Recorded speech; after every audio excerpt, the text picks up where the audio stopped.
ছোট্ট একটা ভিডিও নিয়ে তোমাদের কাছে আশা করি সবাই ভালো আছো। কি বলো তো, এই গাছটা অনেক দিন ধরে আমার বাড়িতে আছে, প্রায় 2 বছর ধরে।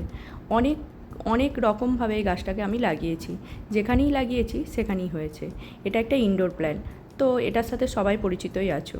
তো এই জায়গাটা আমার একটুখানি ফাঁকাই ছিল, এটা আমার রুমের ভেতর, বেডরুমের ভেতর, তাই ভাবলাম এখানেও লাগিয়ে দিই। তো গাছগুলো প্রচুর ধুলো পড়েছিল, মাঝে মধ্যেই পরিষ্কার করি টিস্যু দিয়ে। তো আজও তাই চান টান করে নিজের কাজকর্ম করে ভাবলাম গাছগুলোকে একটু পরিষ্কার করে নিই। দেখো কতটা পরিমাণ নোংরা হয়েছে। বাড়ির সমস্ত আসবাবপত্রের মতোই এই গাছগুলোকেও আমাকে পরিষ্কার করতে হয়। এই গাছটা 2025 সালের ওই জানুয়ারি মাসে কেনা, 1 বছর হতে যাচ্ছে, 1 বছরে বেশি হয়তো হবে, ঠিক মনে নেই।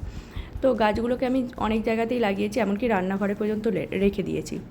তো গাছগুলো থেকে ছোট ছোট পাতা কেটে জলের মধ্যে রাখলেই দেখি গাছগুলো বেশ ভালো রকম হয়। তো এই গাছগুলো আমার মাটিতেই লাগানো আছে, তো অনেকটাই বড় বড় হয়ে গেছে, তাই গাছগুলোর পাতাগুলো কেটে নিয়ে ঘরটাকে একটু সাজিয়ে নিলাম।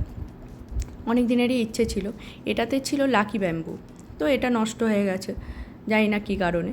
তো আবার ওর জায়গাটাতেই একটুখানি দুটো পাথর, রং বেরঙের পাথর নিয়ে আর দুটো ঝিনুক, যেটা সমুদ্রের পাড় থেকে নিয়ে এসেছিলাম যত্ন সহকারে, সেটা দিয়েই আজকে সাজিয়ে নিলাম। বেশ খানিকটা জল দিয়ে আর পাতাগুলোকে রেখে দিলাম।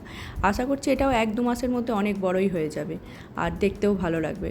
ঘরের মধ্যে গাছ থাকলে ভালোই লাগে, যেহেতু সবসময় এখন আর জানলা দরজা খোলাও হয় না, বন্ধই থাকে। তো দেখো সকাল সকাল কি আর করব বলো, অনেকটাই কাজ হয়ে গেছে, তাই এই কাজটাকে নিয়ে আজ সকালবেলা করেছি। খুব সুন্দর লাগছিল কিন্তু আজকে ঘরটা সাজিয়ে, ভালো লাগছিল। একটু পরিষ্কার পরিচ্ছন্ন করে রাখলে হয়তো আরোই বেশি ভালো লাগবে। তো যেটুকুনি রেখেছি এটুকুনিতেই আমি সন্তুষ্ট। আশা করি তোমরা সবাই ভালো থাকবে।